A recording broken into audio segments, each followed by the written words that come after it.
Hello everyone, welcome to the United Arab Emirates for a new episode of our 360 anniversary tour. And in this episode, we take a look at a fundamental question: how can comfort for all be improved?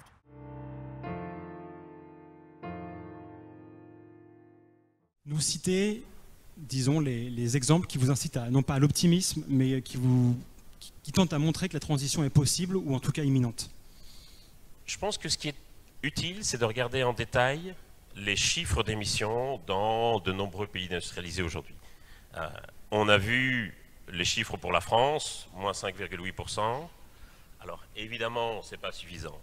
Évidemment, il y a une partie qui est conjoncturelle, qui est due à l'inflation, qui est due au fait que l'hiver a été relativement doux, mais il y a aussi des baisses qui sont réelles dans plein d'industries. Dans l'industrie du ciment, moins 9%, dans l'industrie de l'acier, moins 11%.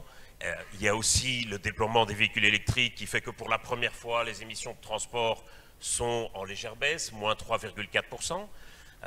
Et dans d'autres pays industrialisés, quand on prend des pays proches comme l'Angleterre affiche des résultats assez comparables, moins 5,7%, l'Allemagne, moins 10,1%.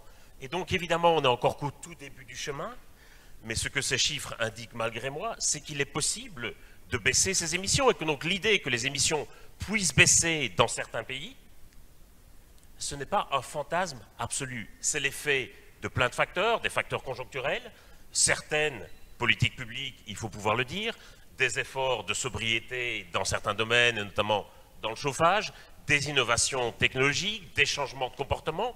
On va avoir besoin d'absolument tout ça. Et donc moi, je suis convaincu que ça ne sert à rien, enfin, que le meilleur moyen de ne pas arriver, c'est de partir perdant et de dire on n'y arrivera pas, c'est impossible, parce que historiquement, on ne l'a pas fait. Si on ne l'a pas fait historiquement, je crois que c'est parce qu'on n'avait pas de bonnes raisons de le faire. Lorsque Jean-Baptiste dit on a commencé à s'intéresser sérieusement à la question du changement climatique dans les années 50, c'est vrai d'un point de vue scientifique, mais ce n'est pas vrai politiquement. On n'a pas commencé à s'y intéresser sérieusement tant que les entreprises n'ont pas commencé à s'y intéresser. Et ce mouvement-là, il date d'il y a 3 à 5 ans maximum. Auparavant, les entreprises se fichaient éperdument du changement climatique. Et donc, ça veut dire qu'on ne s'y intéressait pas sérieusement. Je donne un autre exemple. L'évolution technologique de la musique. On a eu des disques vinyles, puis on a eu des CD, puis on a eu la musique en MP3. J'ai dans mon téléphone des morceaux de musique, j'ai chez moi des CD, j'ai chez moi des vinyles. Alors on pourrait dire, l'un n'a jamais remplacé l'autre, et c'est pas parce qu'on a de la musique en MP3 qu'on n'a plus de vinyle, et on a même une certaine forme de résurgence des vinyles qui reviennent à la mode. Mais si demain on me disait, le fait d'écouter des vinyles, ça provoque des dégâts considérables chez des millions de personnes, mais j'arrêterais immédiatement d'écouter des vinyles pour ne plus écouter que de la musique électronique, bien entendu.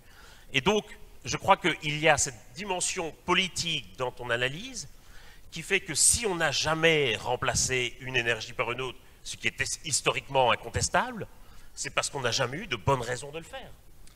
Alors, comment dire? Donc là, c'est le truc classique, on confond dynamique technologique et dynamique matérielle.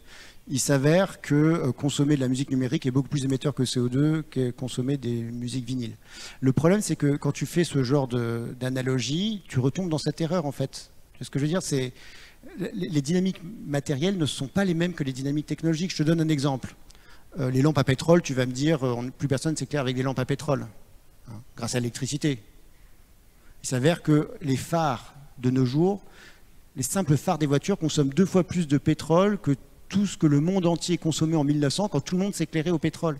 Donc vraiment, il faut sortir de ces analogies qui sont fausses, fallacieuses. C'est une erreur en fait de penser dynamique technologique, penser que c'est la même chose que dynamique matérielle. Il faut vraiment faire cet effort. Deuxièmement, sur les bonnes nouvelles des pays riches, mais ça fait très longtemps en fait que les émissions baissent dans les pays riches. C'est pas nouveau ça. Enfin, je veux dire, on peut s'en féliciter. Attends, tu permets, je t'interromps pas. Donc en France, c'est depuis en gros le programme électronucléaire, les émissions baissent. Hein. Enfin, je veux dire, c'est pas si nouveau quoi. Ce qu'il faut bien voir, c'est premièrement les pays riches ont en grande partie fait diminuer leurs émissions parce qu'il y a eu une forme de désindustrialisation. Je crois que ça, c'est un point absolument majeur. On se félicite des 5,8%, ce qui est une bonne nouvelle, effectivement. Pas, enfin, je veux dire, je ne suis pas borné, hein, c'est une très bonne nouvelle, évidemment. Mais en fait, la moitié de l'empreinte carbone française, elle se fait à l'extérieur. elle se fait dans les biens qu'on importe. Donc en fait, c'est pas 5,8% qu'on a diminué, c'est plutôt 2,4% déjà, si on voulait commencer à être un tout petit peu rigoureux. Bon, et puis en plus, évidemment, les premières... comment dire, c'est... On va d'abord... Je pense que les émissions vont continuer à baisser parce qu'il y a du progrès technologique. Tu dis, les entreprises, ça fait que peu de temps qu'elles s'intéressent au climat. Mais ça fait très longtemps qu'elles cherchent à économiser le carbone. Ça, vraiment, il faut bien avoir ça en tête. Le charbon et le pétrole a toujours été un coût important. Ça a toujours coûté cher. Et il y a eu des progrès extraordinaires qui ont été faits dans le passé d'efficacité et de progrès technologique. Je te donne un exemple. Quand, dans les années 20, on met au rebut les vieilles machines à vapeur dans l'entre-deux-guerres et on remplace ça par des moteurs électriques. Le moteur électrique est extraordinairement efficace comparé à une machine à vapeur. On divise par 12 l'intensité carbone de la force industrielle. De nos jours, quand on fait passer l'électricité d'une centrale à gaz à des panneaux solaires, on divise par 12 l'intensité carbone de l'électricité. Le progrès technologique, c'est quelque chose d'ancien. La baisse de l'intensité carbone de l'économie, c'est quelque chose d'ancien. Depuis les années 80, l'intensité carbone de l'économie a été divisée par 2.